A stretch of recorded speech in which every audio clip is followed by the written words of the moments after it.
I'm dressed as Draco. Are you dressed as Greyback? And I've got my, strumming a little bit of harmonica harness around my neck. You know, singing some Lynyrd Skynyrd. Yeah, it's good. That's an interesting image.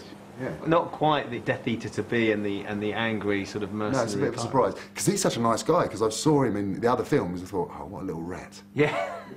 You know, horrible, snide. But he's, you know, really, really pleasant, and he's changed his hairstyle as well. He has. That's acting for you, isn't it? It's amazing what they can do.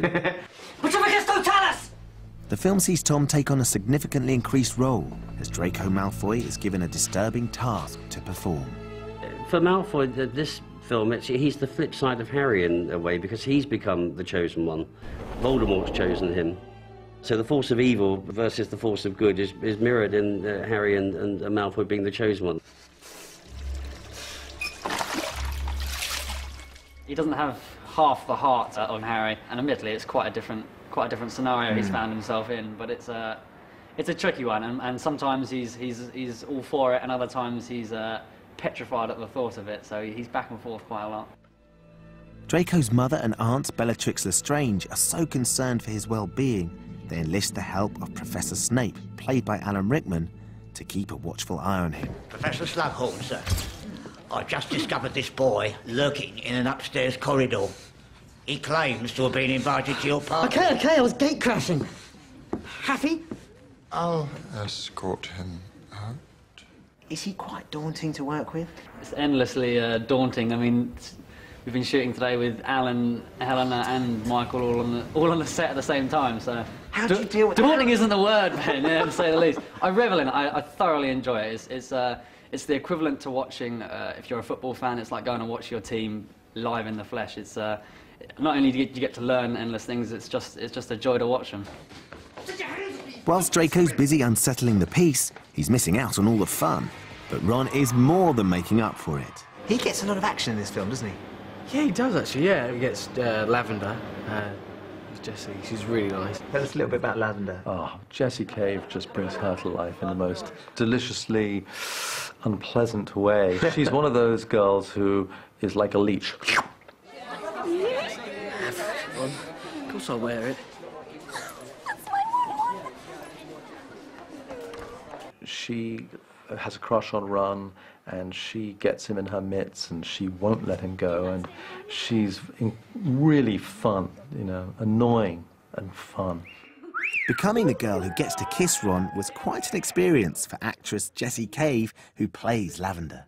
It was so amazing, because I honestly came away from it being, if I don't get the part, I don't care, because I've had a screen test. And that was exciting enough. It was, because it was almost, you know, you've had 5 minutes of being, you know, as if you had got the part, because you were fully in costume and you were on a real set, but also we had to improvise, which was... With Rupert? Yeah, straight away. So we didn't even do any script bit before, and you just went straight into an improvisation. And what did you have to do? I just had to be, you know, Lavender. And Ron was sitting on a sofa reading, and I had to just go bound up to him, and that was it. And so basically, within 2 minutes of getting there, I was told, right, just improvise. And so I had to come out of the room and go into the Hogwarts common room, and I was just like, what am I doing? I didn't know what I'm doing yet. I said, Rupert, do you mind doing some improvisations with 7 different girls, all in about 3 hours? You know, and they all have to sit on a settee with you, and they all have to be your girlfriend, and they have to kind of, it might get quite physical, Rup, and you know, some of them are very pretty, and would you mind? And he sort of thought about it for about a second.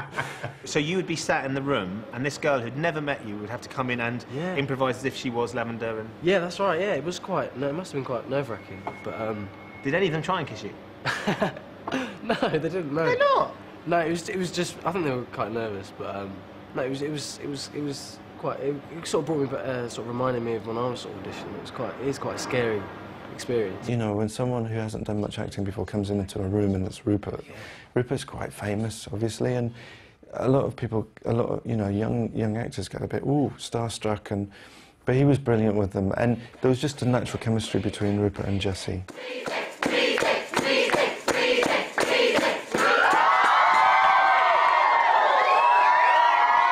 I was really nervous actually, because Were you? it's quite a scary, really uncomfortable feeling, because the first one we did was in the dormitory after the Quidditch match, and the whole room was full of people, and I was standing on this like plinth, like this little stage, and no, it was quite scary. But I mean, once we sort of got into it, it's fine. But the course of true love never runs smoothly, and not everyone is happy with Ron's new status as a love god. Lavender is the catalyst in making Hermione realise that she actually does have feelings for Ron, and Ron finally being like, yeah, I am attractive, and, you know, I can get a girlfriend if I want to get a girlfriend. I think Hermione sort of views Lavender as though she's kind of another species. She doesn't quite understand what Lavender is, or how possibly Ron could be attracted to her. Excuse me, I have to go and vomit. Things come to a head between the two girls when Ron talks in his sleep, revealing his true feelings as he lies ill in the infirmary. Emma's performance was so nuanced, so detailed, and so believable. I mean, your heart aches for her. She yearns for Ron and is rebuffed because he's just doesn't get it. There's such truth, and you know, I suspect that she may have experienced that in her own life. It just comes across in such a tender and beautiful and truthful way. You say you don't remember anything from that night? Anything at all? There is something. But it can't be. I was completely boggled, wasn't I? Boggled. Typical boys, like, they'll say all of this when they're slightly drunk or slightly kind of not with it, and they'll say all of these things that really mean a lot to you, and then the next day they'll just be like, what? What did I say? No. Yeah, I've had experience with that myself. It's not very funny, I have to say. Not very funny. Ron likes Hermione. Hermione likes Ron but can't quite express it, and Harry and Ron, not Harry and Ron, that would be, well, you know, this is a whole thing that Joe hasn't written, but we thought we'd add just to, you know, make the audiences a little more interested. No, there is that would be quite unexpected. Well, mind you, you know, at the read-through, I was sitting next to Jo. She comes to each of the read-throughs, and I look at her making notes. You know, she makes the occasional note, and she wrote this. Dumbledore had this line, and she said it wouldn't say this. And as we're walking back to my office, she says, you know, Dumbledore's gay. And I was like, oh my God. That was a revelation That for was you. a complete revelation. And that's why he wouldn't have said that line. Yeah, that's why he wouldn't have said that line. So just to clarify, it's not Ron, but his sister Ginny Weasley who sets Harry's heart racing. It's very complex because, of course, Ginny, as Harry's best mate's sister, it's a bit of a... It's quite a political situation between Harry and Ron. Because at the beginning of the film, Ginny's dating Dean Thomas. Slick kid. Honestly, well, they're only holding hands. And Ron's not happy about that at all, and saying things like, well, you've got to hate anyone who dates your sister just on principle. And so Harry's sort of going, oh, yeah. Knowing that he has feelings for her. Yeah, exactly. And so it's, no, it's quite a tricky situation, but it is a really nice part of the story. When you read The Half-Blood Prince, did you read it and think, oh my goodness, my character ends up snogging endlessly with Harry Potter? What's that going to be like to have to film? Yeah, I mean, when I read it, I didn't... People kind of always go, oh, did you expect that to happen? Did you always think that? And I was completely shocked when I read it, because people had already kind of read on before. Like, some of my friends were really quick at reading it, and they were like, oh, have you read this page? And I'm like, no, I haven't read that. Harry and Ginny are getting closer, and Ron, the thought of his best friend and his sister is just not pleasant, shall we say. Ginny and Harry are sitting on the couch, sort of having this quite sort of romantic sort of scene. I just come in and sit between them with a bowl of pies. And we must have done it 20 times because we couldn't stop laughing. Again, because Ron sort of sat down and said, pie?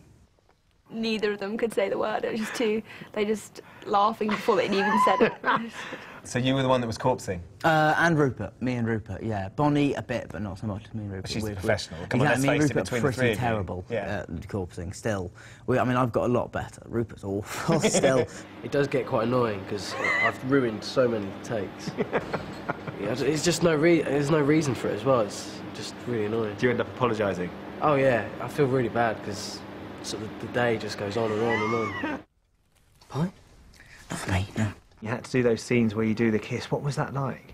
Yeah, it was weird. It was actually the first scene that I filmed on No. the whole film, yeah. And Start with the hardest and then work down. yeah,